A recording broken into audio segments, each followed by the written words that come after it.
हैं। जी, good evening sir. जी जी good. मेरा एक जी सवाल ये है कि हलाला जो है वो बताया गया है कि मुसलमानों में है, इस्लाम धर्म में है। जी तो जी हलाला क्या है और मतलब ठीक है। वही चीज। ठीक है। अच्छा, इन शॉर्ट दीदी, चूंकि ये सवाल बहुत बार आ चुका हुआ है तो मैं आपको रिकमेंड करूंगा, बल्कि मैं लिंक देता हूं ताकि आप देखें। मैंने 2 वीडियोस इसके ऊपर बनाई हुई हैं, मेरे चैनल पे पड़ी हैं। ठीक है, तो मैं रिक्वेस्ट हम्म। करता हूं कि आपने वो वीडियोस देखनी है। उसमें मैंने रेफरेंसेस से क्लियर किया है कि हलाला क्या है, मुसलमान क्या करते हैं क्या नहीं करते हैं। जो मिसकंसेप्शन फैलाया हम्म, गया है, ये एक, जिसे कहते हैं ना टर्म कॉइन करना, जस्ट टू जी जी। Just to throw some terms, random terms. ठीक है, उसका मैं हम्म। लिंक भी दे देता हूँ ताकि आप उसमें देख सकें। मैं निकाल लेता हूँ अभी, 1 मिनट। हलाला वर्सेस न्योग, उसमें एक सनातनी भाई आए थे, मेरे ख्याल से 1.5 1 साल पहले। उन्होंने मुझसे सवाल पूछा था कि आप लोग तो हलाला करते हैं और ये चीज़ है और वो चीज़ है, आप में तो मैंने फिर उसमें ये वीडियो के अंदर क्लियर किया है। अगर मैं दोबारा से उसको एक्सप्लेन करने लगूंगा तो बात लंबी हो जाएगी। सिर्फ 12 मिनट का वो ओके। क्लिप है। मैं इसका लिंक आपको दे रहा हूँ प्राइवेट चैट में भी, और नीचे भी दे देता हूँ। ये मैं पहले दे देता हूँ ठीक है। पब्लिक में, और ये लिंक है प्राइवेट में। फिर भी मैं आपको थोड़ा सा झटका सा एक्सप्लेन कर देता हूँ। ये प्राइवेट चैट के अंदर लिंक मैंने दीदी दे दिया है। ठीक है, ठीक आपको मिल ठीक। जाएगा, और कमेंट्स में मैंने दे दिया। अब ये याद रख लें, 2 टोक दीदी, हलाला वर्ड पूरे कुरान में, पूरी हदीस के अंदर कहीं भी नहीं आया। ये वर्ड ही हम्म नहीं आया हुआ। इससे एक चीज समझ क्लियर होनी चाहिए कि हलाला वर्ड जब ना कुरान में ना हदीस के अंदर आया है, तो ये क्या वर्ड है? हम्म ये तो इस्लामिक टर्म ही नहीं है। Point number 1। हम्म। दूसरा पॉइंट, एक वर्ड आया है मुहल्लल, मुहल्लल, जी जिससे वर्ड कई लोगों ने निकाला हलाला, मगर वर्ड हलाला नहीं आया इटसेल्फ, मुहल्लल आया है। मगर आपको जानकर दीदी हैरानगी होगी कि उस हदीस में हलाला करने वाले पर लानत भेजी है, यानी उस पर फटकार है। लान जी। अल्लाहुल मुहल्लल लहू अल मुहल्लल वल मुहल्लल लहू। अल्लाह के रसूल ने लानत भेजी हलाला करने वाले पर और हलाला करवाने वाले पर। अब आप इससे पता चल सकता है आपको, बाकी डिटेल आपको उस वीडियो के अंदर मिल जाएगी। उसमें मैंने डिटेल एक्सप्लेन किया है कि जो गलत फहमी आती है वो कहाँ से आती है और क्या होना चाहिए। तो ये याद रखें दीदी, कोई मुसलमान अगर ये गलत टर्म इस्लाम की तरफ हम्म। मंसूब करके काम कर रहा है, वो बिल्कुल नॉन इस्लाम है, नॉन इस्लामिक है, इस्लाम का उससे कोई ताल्लुक नहीं है, ना वो प्रूव कर सकता है ये चीज। ये गलती है जो लोगों ने यूज की। ठीक है, कानून का गलत जी इस्तेमाल किया भाई, ये है। और जी दीदी कुछ? जी। जी, दूसरा क्वेश्चन ये है कि इस्लाम में भी नहीं, इस्लाम जो है उसकी किताब जो है कुरान, उसमें तो जातिवाद नहीं है, लेकिन कुछ मुसलमान हैं, सारे मुसलमान को तो नहीं, कुछ मुसलमान हैं जो मानते हैं, जातिवाद मानते हैं मुसलमान में भी। जी जी जी जी। हम्म आप कर लें, सवाल मुकम्मल कर लें। जी जी, कैसर भाई, मैं चाहता हूं कि इस सवाल पर अगर आप कुछ कहना चाहें, क्योंकि एक सोशल इशू है और माशाल्लाह आप घूमते हैं लोगों में, और हिस्ट्री के भी माशाल्लाह आप स्टूडेंट भी हैं और इस पर नजर रखते हैं। जी जी मैं भी तो जी जी, इस मैं पर भी यही जरूर चाह बताएं। रहा था एक्चुअली। जी, थैंक यू। सिस्टर, मैं कैसर बात कर रहा हूँ, उम्मीद है आपकी तबीयत ठीक होगी। अच्छा, जब आप कहती हैं कि ये जातिवाद को वो बिलीव करते हैं इस्लाम के हिस्से के तौर पे, तो थोड़ा सा स्पेसिफाई करेंगी कि क्या आपने देखा है और क्या आपने सुना है कि उनके जो व्यूज हैं वो क्या हैं। जी। एक सर है जो मुसलमान है, ठीक है, मुहर्रम सर नाम है उनका, उनकी बीबी भी है। तो वो एक बार मुझे बता रहे थे कि मैं गया था एक, वो भी मुसलमान के यहाँ ही गए थे, वो पता नहीं, वो शायद नीचे कास्ट था, वो थे नाई और ये थे, वो ब्राह्मण जाति का था। मतलब क्या था, वो ब्राह्मण जाति में एक आता है ना, पाठ कुछ करके, हाँ वो था। तो उसमें गए थे, तो उसमें थोड़ा सा मतलब कि बैठने बैठने के लिए या फिर खाना पीना, जो कप, हाँ चाय का कप जो है वो अलग आ गया था उनके लिए। जी। हम्म। तो ये चीज था। तो मुसलमान थे वो ब्राह्मण थे और एक और मुसलमान थे वो नाई थे, ये नहीं, आपको किसी ने ब्राह्मण नहीं, बताया है? जो पाठक थे शायद, कुछ करके पाठक थे, हाँ। ब्राह्मण तो हिंदुओं में आता है, वो पाठक थे। जी जी। अच्छा जी। अच्छा। हम्म, देखिए, एक है इस्लाम की पोजीशन और एक है लोगों की पोजीशन। इस्लाम की जी पोजीशन ये है कि किसी आदमी को दूसरे पे कोई प्रेफरेंस नहीं दिया जाएगा सिवाय एक चीज के, एक स्टैंडर्ड है और वो स्टैंडर्ड है पायटी का। कौन पायस ज्यादा है, जिसको हम कहते हैं कि कौन ज्यादा परहेजगार है या ज्यादा जो आप कहें कि पारसा आदमी है। वो अब कोई भी हो सकता है, बाकी उसका रंग क्या है, नस्ल क्या, इस्लाम में इसकी इजाजत नहीं है। हाउएवर, डिस्पाइट द फैक्ट कि इन्हीं चीजों को देख के बहुत से क्लासिकल जमाने में जो लोग थे उन्होंने सनातन को छोड़ के वो इस्लाम में आए थे। जैसे ख्वाजा मोइनुद्दीन चिश्ती रहमतुल्लाह अलैह, जब वो इधर तबलीग के लिए आए राजस्थान में, तो बहुत से लोग इस वजह से मुतासर थे कि अगर इलाके का कोई छोटा मोटा कोई राजा आ जाता या कोई बड़ा राजा आ जाता मिलने, तो वो उसको कहते आओ जमीन पे बैठ जाओ, मैं जमीन पे बैठा हूँ तुम भी बैठ जाओ। और वहां पे जो शूद्र और इस तरह के जो और लोग जो छूत, जिनको बिल्कुल ही नहीं कुछ समझा ही नहीं जाता था, वो आते थे तो उनको भी कहते थे तुम भी मेरे साथ जमीन पे बैठ जाओ। तो उनको हैरत होती थी कि ये ना बादशाह में फर्क करता है ना हम में फर्क करता है, ये कौन सा मजहब है, कौन सा ये रिलीजन है। तो उनको जब बताया गया कि हमारे रिलीजन में इंसान सब बराबर हैं, इज्जत आपको ये है कि दुनिया में जो अल्लाह ताला ने आपको इज्जत दी है उसका रिगार्ड किया जाता है, वो एक और चीज है, लेकिन उससे कोई इंसान दूसरे से बहसीत इंसान बड़ा नहीं हो जाता। तो लोगों को ये चीज बहुत अच्छी लगी और लोग बहुत तादाद में फिर मुसलमान होना शुरू हो गए कि ये रिलीजन हमें ठीक लगता है, नेचर के ये मुताबिक है। लेकिन चूंकि रूट्स जो थी वो सनातन से ही आई हुई थी, तो बहुत से मुसलमानों को ये चीज साथ वो कल्चर के तौर पे, वो रिलीजन के तौर पे से प्रैक्टिस नहीं करते। रिलीजन के तौर पे कोई आदमी, और ना ही तो वैसे भी एक कोई कास्ट तो है नहीं, वो तो एक प्रोफेशन है, वो तो कोई भी हो सकता है। किसी आदमी के हालात बुरे हो जाए, वो नाई का काम सीख ले, दुकान वो चलाना शुरू कर दे, उस पर वो तरक्की कर जाए, यानी कि ये सारी चीजें जो उसका ताल्लुक प्रोफेशन के साथ होता है। मैं राजपूत हूँ, मैं आपको बहुत से राजपूतों को बता सकता हूँ जो कि दूसरे मुल्कों में जाके मजदूरियां करते हैं, क्लीनर का काम करते हैं, मैं खुद करता रहा हूँ। वो तो प्रोफेशन है, कोई भी कर सकता है। तो हमारे यहाँ जो आपकी जात है वो आपके प्रोफेशन के साथ जुड़ी हुई नहीं है, और कोई इंसान दूसरे से बड़ा नहीं है। लेकिन ये कल्चर है, बहरहाल लोग जब सनातन से इधर आए तो वो ये अच्छी चीज देख के ही आए। लेकिन बहुत से लोग ऐसे थे जो आगे उनकी फैमिलीज में और इस तरह से तो एक कल्चरल चीज एक साथ आ गई, उसको इस्लाम में कोई गुंजाइश नहीं है। ये बिल्कुल ऐसे ही कि आप कहें कि मैंने किसी मुसलमान को शराब पीते हुए देखा है, तो यह वो उस मुसलमान का एक एक्ट है, इस्लाम में उसकी हुर्मत है, इस्लाम में वो नहीं कर सकता। ऐसे ही कोई कॉन्सेप्ट इस्लाम में ये ऊंच नीच का सिरे से है ही नहीं। जबरदस्त। इस पर ना मैं चाहता हूँ दीदी आपको ना एक आयत पढ़ा देता हूँ, ठीक है, ताकि कुरान जो है ना वो आपके सामने आ जाए। दीदी ये पढ़िएगा 49 की 13, ठीक है, पढ़िएगा जरा। ए लोगों, हमने तुम्हें एक पुरुष और एक स्त्री से पैदा किया और तुम्हें वि- बिरादरियों और काबिलों का रूप दिया ताकि तुम एक दूसरे को पहचानो। वास्तव में अल्लाह के यहाँ तुम में सबसे अधिक प्रतिष्ठित वह है जो तुम में सबसे अधिक डर रखता है। निश्चित ही अल्लाह सब कुछ जानने वाला, खबर रखने वाला है। जी, यहाँ पर ये बताया गया कि ए लोगो, एक पुरुष यानी माता पिता सबके हमारे सेम हैं, सब एक ही इंसान, मनुष्य एक ही जाति है, फर्क होता है कर्म से। सो ताकि तुम एक दूसरे का परिचय ले सको। परिचय के लिए कोई इंडियन है, जैसे अभी कोई इंडियन है, कोई पाकिस्तानी है, कोई बांग्लादेशी है, कोई अमेरिकन है, कोई यूरोपियन है, ये फर्क है ताकि हम आइडेंटिफाई कर सकें। इसीलिए आप देखें कि जो आधार यानी जो आईडी होता है हमारा, उसको आइडेंटिटी कार्ड बोलते हैं, ताकि हम पहचान सकें कि ये प्रियंका है, ये रॉय हैं जनाब, ये इधर रहती हैं, ये इस जगह से ये रहती हैं, ये एज है, ये ना, ये सारा कुछ बताया जाता है आइडेंटिफिकेशन के लिए। That's it. उसके अलावा जो कैसर भाई ने आपको बता दिया, हुआ बेसिकली यही था कि चूंकि हम यहाँ के बासी हैं, तो यहाँ हमारे यहाँ जो पहले सनातनियों की तरफ से या पुराने समय से जो जात पात का सिस्टम चला आ रहा था, तो लोगों ने समझा शायद ये इसी तरीके से रहेगा, इसका इस्लाम से कोई लेना देना नहीं है। अगर कोई मुसलमान कर रहा है ना दीदी, वो इस्लाम से विरुद्ध जा रहा है, सिंपल। जी।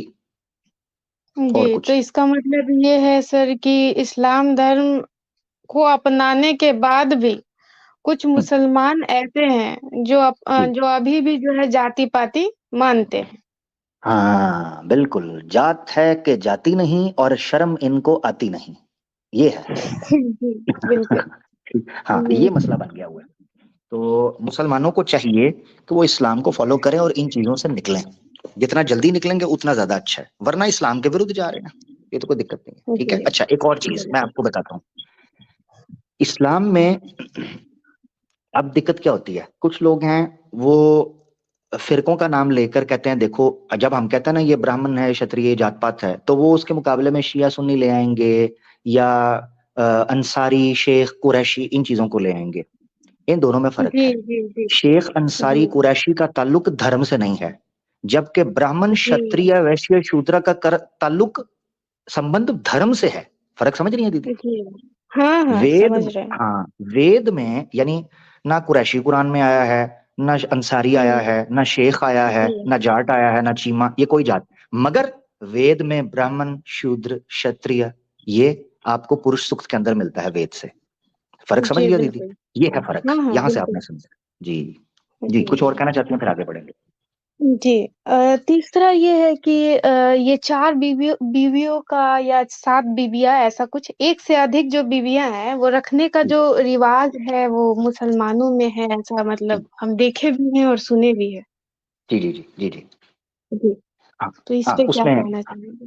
हाँ उस पे यानी आपत्ति भी खुलकर बता दें, ये तो एक तो चीज है जो हो रही है, इस पर हम्म ऑब्जेक्शन क्या है दीदी, अगर वो बता देंगे ना तो फिर मैं उस हिसाब से उस एरिया को एड्रेस कर देता। जी जी क्या उस एरिया को नहीं, जैसे एक मतलब यानी एरिया तो यानी नहीं मैं ऐसे आसान कर दूं सुनने आपका में। सवाल, ये यानी आप ये हाँ कह हाँ रही हैं कि ऐसा जरूर। क्यों करते हैं, ये कह रही हैं आप? हाँ हाँ हाँ अच्छा सबसे पहले कैसर भाई आप कुछ कहना चाह रहे हैं? पहले मैं कैसर भाई से पूछ एक लूँ ना। नहीं नहीं, आपने शुरू कर दिया, आप कैरी ऑन कीजिए। नहीं नहीं, शुरू मैंने कौन सा कोई तलावत शुरू की है कैसर भाई, रुक जाइए। बस मैं आप बोलिए। बस यही मेरा सवाल था कि ये तो इन्फॉर्मेशन है, अब इसमें जो एतराज है, जो ऑब्जेक्शन है, अगर वो मुझे ऑब्जेक्शन है भी है या नहीं है। और जो मैंने उनकी बात सुनी वो 4 शायद 7 भी कह रही थी, 7 वाली तो खरीगी, आपको गलत खबर दी है किसी ने। लेकिन अगर 4 हैं तो आप बताएंगे कि इस पे आपको ऑब्जेक्शन है या आप इसको अप्रिशिएट कर रही हैं, या क्या आपके इस पे हाँ फीडबैक है? बिल्कुल बिल्कुल बिल्कुल। एक पायल मलिक, कृतिका मलिक जो है, और क्या उसका हस्बैंड का नाम आई थिंक याद नहीं आ रहा है, बहुत फेमस है वो, हम्म, यूट्यूब पे टिकटॉक पे बहुत फेमस है। पहले वो देखिए, यहाँ सनातन पर्सन्स को सनातन हम धर्म का था।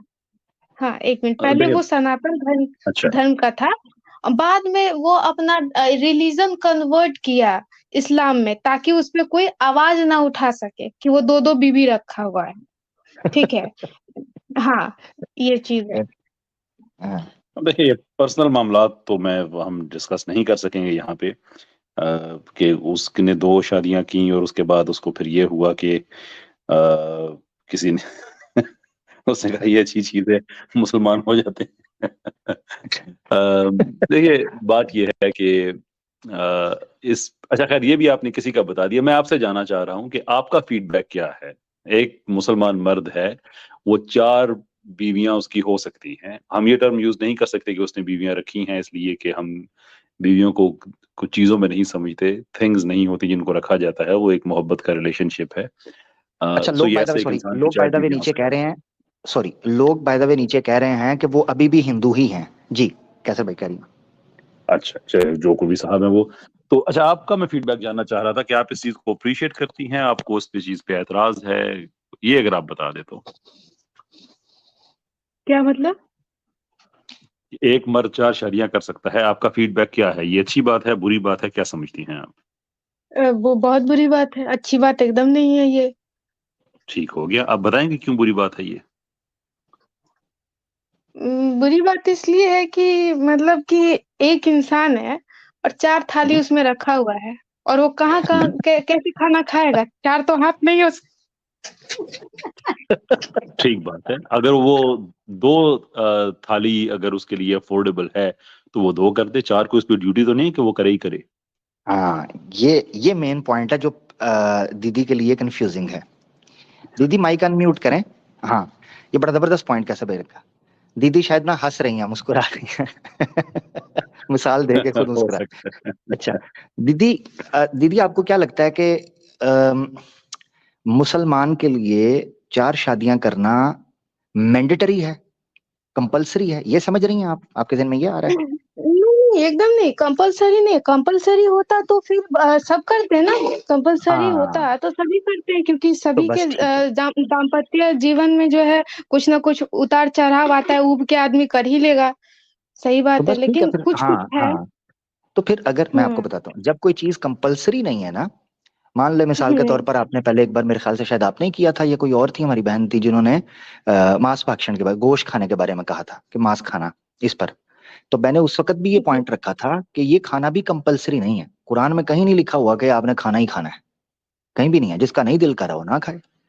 आप ये जो ऑप्शन रखी गई है, इस पर कैसर भाई आपको बता देते हैं। कैसर भाई, मैं चाहता हूं कि जरूर आप इस पर रोशनी डालें कि ये जो पोलिगेमी की जो ऑप्शन दी गई है, मैंडेटरी नहीं, ऑप्शनल जो रखा गया है, उस पर मैं चाहता हूं कि आप दीदी को बताएं कि ये क्या है, क्यों है, क्या चक्कर है इसका। जी जरूर। देखिए सिस्टर, बात यह है कि इस्लाम ने ये ऑप्शन इनिशिएट नहीं किए। ये बात मैं बड़े ठहर ठहर के कहूंगा, इसको समझने की कोशिश कीजिएगा। इस्लाम ने ये ऑप्शंस इनिशिएट नहीं किए हैं कि आप 4 शादियां किया करें, या आपके पास ऑप्शन है कि आप 4 कर लें।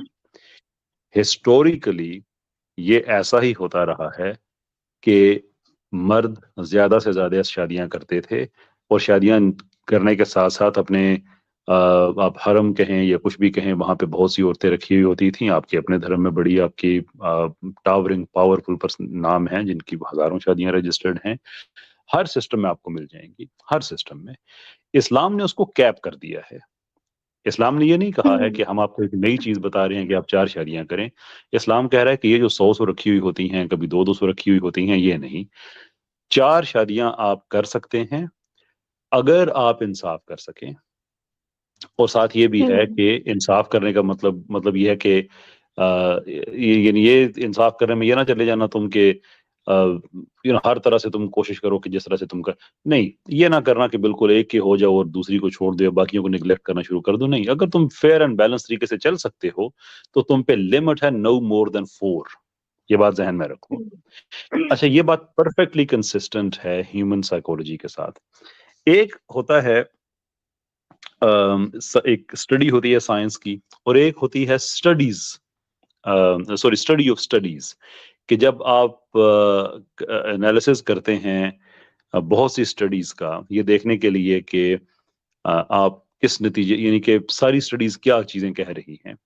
तो ऐसी ही एक स्टडी है, वो मेरे एक वीडियो में उसका रेफरेंस भी मिल जाएगा, मैं देखूंगा अगर वो वीडियो मुझे मिल जाती है तो, कि मर्द और औरत के ये जो सेक्सुअल रिलेशनशिप है, इसमें क्या फर्क क्या है। तो वो सारी स्टडीज जितनी भी हुई हुई थी, उसके उनको 4 बेसिक फर्क पता चले, कि एसेंस ये है सारी स्टडीज का कि वो 4 हैं। और उन 4 में से टॉप 2 ये थे कि मर्द एक वक्त में एक से ज्यादा रिलेशनशिप रखना चाहता है, क्योंकि उसके अंदर पूरा एक एक उस न्यूरो साइंस है, बायोलॉजी इस तरह की है, उसकी टेस्टोस्टेरोन लेवल्स उसके इस तरह से होते हैं कि इवन अगर उसकी एक बीवी भी है तो उसके लिए जरूरी है कि वो अपनी बीवी से कुछ टाइम के लिए दूर रहे। अगर वो हर वक्त बीवी के पास रहेगा तो उसके अंदर फेमिनिन ज्यादा आ जाएगा, जो कि औरत को भी अच्छा नहीं लगता। वो मर्द को मर्द के तौर पे देखना चाहती है। तो वो एक औरत से दूर जब रहता है तो अपने टेस्टोस्टेरोन को लेवल्स को भी वो डेवलप करता है। ये अच्छी बात होती है। ये तो जो साइकोलॉजिस्ट वेस्ट में वो बताते हैं उन औरतों को जो कहती हैं कि हम बहुत ज्यादा पोजेसिव हैं, हस्बैंड हमसे दूर रहे तो हमसे बर्दाश्त नहीं होता, तो वो कहते हैं कि दूर रहने दिया करो, ये अच्छी बात है। जब वो दूसरी बीवी के पास जाता है, तीसरी के पास जाता है, चौथी के पास जाता है, तो जो पहली से उसकी जो दूरी होती है, वो एक मोहब्बत में कन्वर्ट, ये एक चीज मिस हो रही होती है, वो उसकी तरफ फिर वो वापस जाता है, बिकॉज उसके लिए उसकी उसकी वायरिंग दिमाग की इस तरह से हुई हुई है। और औरत जो है, एक आपके सवाल के अंदर एक सब क्वेश्चन है कि औरत क्यों नहीं कर सकती है ना, I am sure at some point आप ये पूछेंगे भी शायद कि अभी औरत क्यों नहीं कर सकती। तो औरत की साइकी में ये है कि वो डीपर रिलेशनशिप चाहती है, कमिटेड रिलेशन, और एक मर्द के साथ चाहती है। और ये भी नहीं चाह रही होती वो कि वो उसका मर्द हमेशा उसी का ही रहे। हाँ, सरफेस पे यही बात है, हर दुनिया की किसी औरत से पूछो कहेगी नहीं ऐसा ही है, लेकिन इसके बावजूद पूरी दुनिया में से एक्सेप्ट किया जाता है। वेस्ट में इसको शादियों के तौर पे एक्सेप्ट नहीं किया जाता था, वहां पे अब देख लें क्या क्या, मैं वो नाम नहीं लेना चाहता हूँ रिलेशनशिप्स के। यहाँ पे आप हमारी बहन की तरह हैं, मैं वो लफ्ज भी आपके सामने नहीं कहना चाहता, कि वेस्ट में जिस तरह की रिलेशनशिप है, एक मर्द है साथ कितनी औरतें उसके साथ रह रही हैं, कोई प्रॉब्लम नहीं है। तो कहने का मतलब ये है कि इस्लाम ने एक नेचुरल कोर्स को लोगों के सामने रखा है कि यस, मर्द की नेचर है कि वो एक वक्त में एक से ज्यादा रिलेशनशिप रख सकता है, तो इस्लाम ने उसको लेजिटिमाइज किया है और कैप किया है कि जो रिलेशन रखोगे वो निकाह के होंगे, बगैर निकाह के नहीं होंगे, बगैर शादी के नहीं होंगे, और वो मैक्सिमम 4 होंगे। अब तुम 1 करो, 2 करो, 3, लेकिन 4 से ऊपर नहीं जाना है। अब ये नहीं करना कि 100 जो पुराने जमाने में हुआ करता था। ये बात समझ आई आपको मेरी? जी जी सर। ठीक हो गया दीदी? जी सर। जी चले, बहुत शुक्रिया, आगे बढ़ते हैं अगर आपकी बात हो गई तो। चौथा, हाँ चौथा जी क्वेश्चन मेरा ये है कि 3 तलाक जो है, एक बार जो मतलब शादी किए उसके बाद जो है 3 बार तलाक कह दिए और शादी जो है टूट गया। हम्म, इस पे क्या कहना चाहेंगे? अब तो मतलब सुप्रीम कोर्ट जो है वो मतलब एक्शन लिया है इस बात पे, तो बहुत लोगों को बड़ा राहत तुम्हारा मिला है। लेकिन इस्लाम धर्म में ये जो लिखा गया था, ये तो मेरे हिसाब से तो ये गलत था। पहले जी मतलब कैसर कुछ लोगों को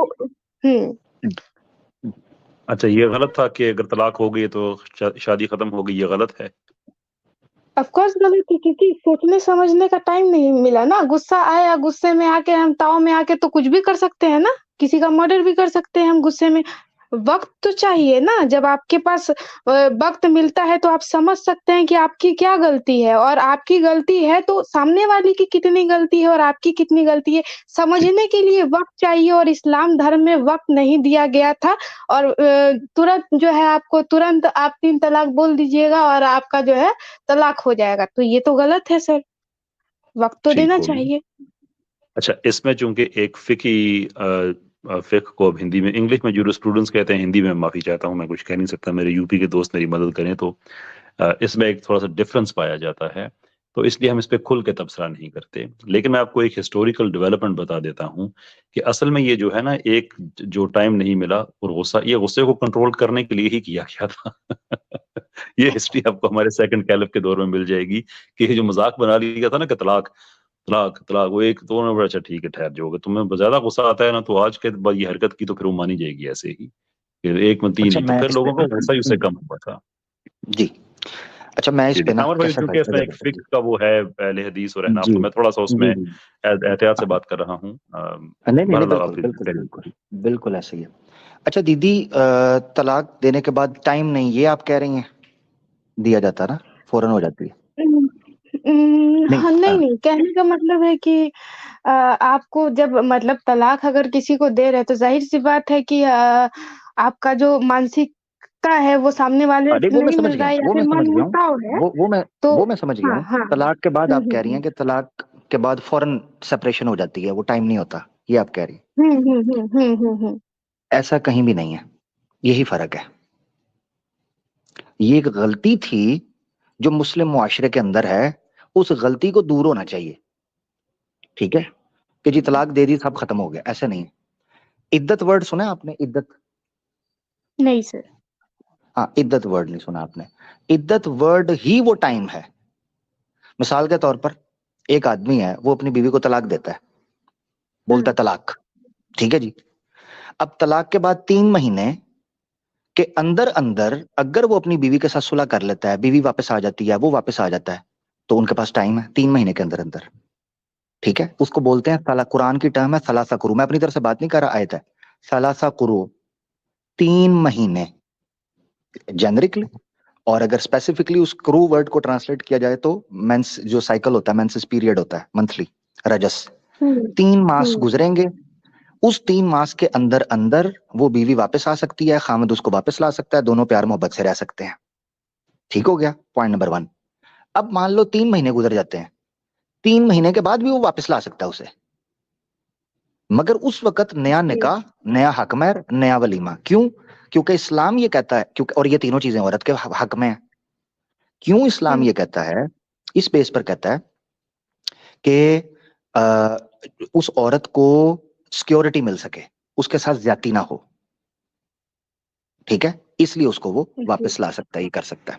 तो ये चीज मैंने रखनी थी आपके सामने, कैसे गलत फहमी है कि टाइम नहीं दिया जाता या तुरंत जो है उसको घर से निकाल दिया। अच्छा एक और बात आपको अजीब बताऊं, ठीक है, हुँ, अगर आपने ये चीज समझनी है तो आपको ये चीज भी देखनी है कि जो तलाक देने के बाद का पीरियड होता है ना, तलाक हुँ, देने के बाद का पीरियड, उसमें भी औरत पति के घर में ही रहेगी।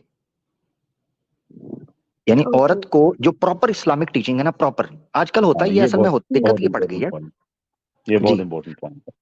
हाँ, उसमें दिक्कत दीदी ये पड़ गई है कि मियाँ बीवी में जब झगड़ा होता है ना, तो वो झगड़ा जिद के चक्कर में ना, वो जो औरत होती है वो अपना बैग उठाती है, मैं जा रही हूँ, वो निकल जाती है। खामद भी जिद में होता है।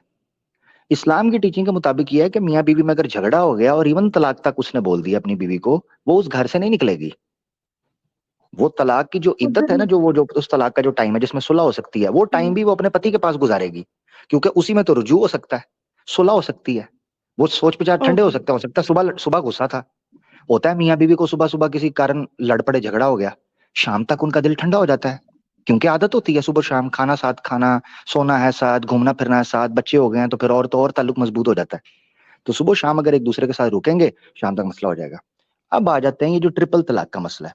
ट्रिपल तलाक का मसला चूंकि मुसलमानों में एक फिकही मसला है, जिसको इस्लामिक जुरिस्प्रूडेंस के अंदर एक डिस्प्यूटेड एरिया है। यानी कुछ लोग कहते हैं ऐसे ठीक है, कुछ लोग कहते हैं ऐसे ठीक है। ये इस इख्तलाफ की वजह से ये गलतफहमी बनी। इतनी बात है दीदी, ठीक है। इस वजह से सारे मुसलमान एक ही तरह नहीं इस बारे में सोचते, क्योंकि तलाक का जो मसला है ये फिकी मसला है। फिकी मसला मैंने आपको बता दिया है कि उसमें इंटरप्रिटेशन का इशू है। कुछ लोग ये कहते हैं कि नहीं इस तरह होगी, कुछ लोग कहते हैं इस तरह होगी, ये दिक्कत है। जी। अब तो उस ट्रिपल तलाक के 3 बाद फिर महीने। लोगों का इशू, सॉरी, और जो हलाला का इशू है ना, ये ट्रिपल तलाक के साथ लिंक कर देते हैं कुछ लोग कि जी ट्रिपल तलाक हो गई, अब तो बीवी हो गई हराम, अब तो होगा हलाला। ये एक गलती पर दूसरी गलती, यूं समझे आप, ठीक है। जी। तो 3 महीने के बाद जो है, अगर 3 महीने के बाद सुलह हो गया तो ठीक है, और नहीं हुआ तो फिर हम अपने रास्ते, आप अपने रास्ते, यही बात है। नहीं नहीं नहीं नहीं नहीं, 3 महीने के बाद भी अगर सुलह हो जाता है तो वो आ सकती है। उसके लिए शर्त यह है कि दोबारा नया निकाह होगा, यानी उसी बंदे के साथ। मिसाल के तौर पर, मिसाल से समझाता हूँ। अब्दुल्ला है, ठीक है, अब्दुल्ला, और दूसरी तरफ है नाम की लड़की है, कोई भी नाम रख लें आप, इरम। मैं ऐसे हम्म। सोच रहा हूँ, इरम रैंडमली। हम्म। अब्दुल्ला और इरम हम्म। की हुई शादी, ठीक है। हम्म। अब्दुल्ला ने दे दी हम्म। पत्नी, अपनी इरम को, पत्नी को तलाक दे दी। इरम हम्म। जो है वो 3 महीने तक वेट करेगी। ये भी 3 महीने के अंदर अंदर, वेट करने का मुराद ये नहीं है कि वेट करेगी, 3 महीने के अंदर हम्म। अंदर वो सुलह करके वापस आ सकते हैं, ठीक है। हम्म।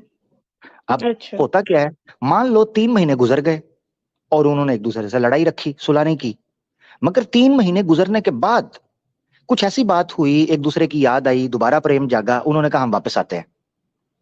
इरम के दिल में भी, इरम भी ठंडी हो गई, और अब्दुल्ला जो है उसका हम्म। गुस्सा भी ठंडा हो गया। तो दोनों ने हम्म। सोचा कि हम दोबारा अब मिलते हैं। अब वो पता कैसे मिलेंगे, हम्म।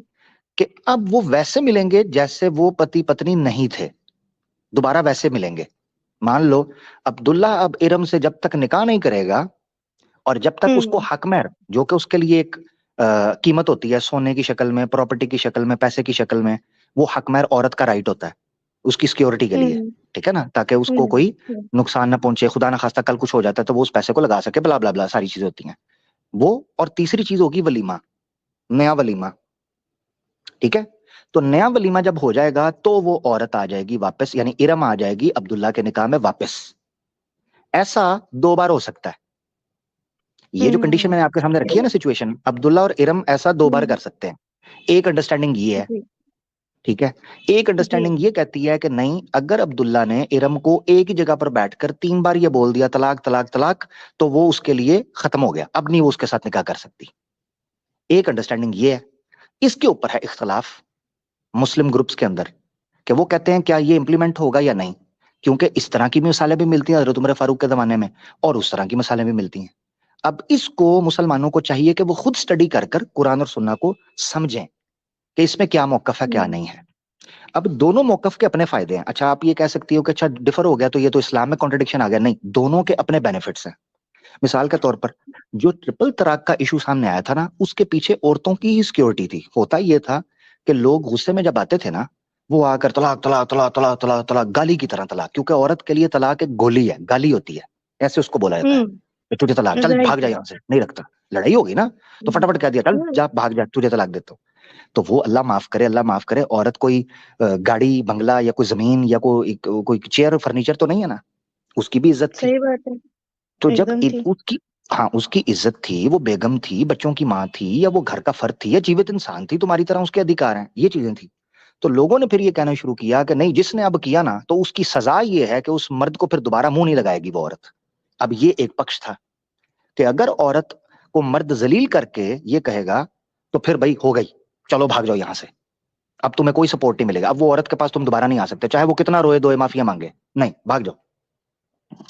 ये एक सूरत है। दूसरी सूरत ये कहती है नहीं, जैसे आपने कहा कि गुस्से में भी आ सकता है, पति को गुस्सा क्रोध होगा, कोई जिद में आकर बोल गया, तो सुलह सफाई के बाद उसको वापस ले आए, कोई बात नहीं, चाहे 3 की बजाय 300 बार बोला हो। एक पक्ष ये है, ठीक है।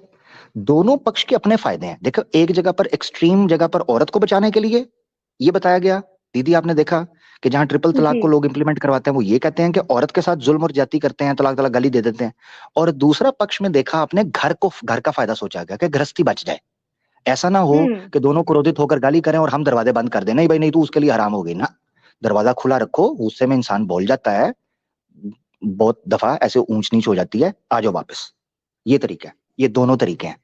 अलबत्ता जो जेन्युइन तरीका मैंने आपके सामने रख दिया है, वो कुरान और सुन्ना पढ़ने वालों को पता चल जाएगा। इसमें भेदभाव, इख्तलाफ तो आपको दिखाई देता है, मगर जारी बात है, मुसलमान गलत कर सकता है। हम इस्लाम और कुरान और सुन्ना को देखेंगे, ठीक है दीदी। इसमें कोई दिक्कत हो आपको अंडरस्टैंडिंग में तो वो जरूर बताइएगा। जी। अगर मतलब सुलह नहीं हो पाता है तो औरत तो फिर तलाक के बाद अपने घर ही जाएगी, मायके जाएगी। जी जी जी, हाँ हाँ, फिर उसको अधिकार है। इस्लाम के अंदर पुनर्विवाह जो है उसकी विधि आपको मिलती है। सनातन धर्म में पुनर्विवाह के लिए दिक्कतें हैं, क्योंकि संतान और वंश हम्म। का मसला आ जाता है, ठीक है। ये तो बाद में गोरों ने आके हिंदू मैरिज एक्ट बनाया ना, कि आज औरत डिवोर्स ले सकती है।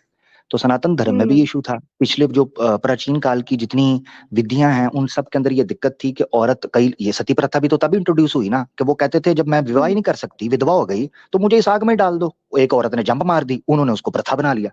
प्रथा निकला है प्रथ से। प्रथ किसे बोलते हैं? जो चीज हम्म। फैल जाए। तो जो फैल गई चीज, जी। उसको बोल दिया प्रथा। तो सती प्रथा बेसिकली हम्म। इसी से निकली थी कि जब औरत ने देखा मेरा पति ही लेट गया है अग्नि पर, चिता पर, तो पीछे तो मैं विवाह कर नहीं सकती, तो मैं भी जाती हूँ उसके साथ। हम्म। वो कूद गई, जब वो कूदी, औरतों ने समझा वाह, ये तो अच्छा छुटकारा है, क्योंकि पीछे तो लोग टेंट भी कर देंगे, सफेद साड़ी भी पहना देंगे, चूड़ियां भी तोड़वा देंगे, ना श्रृंगार ना सुंदरी, किसी चीज कर नहीं सकती, तो चलो आग में कूद हम्म। जाते हैं।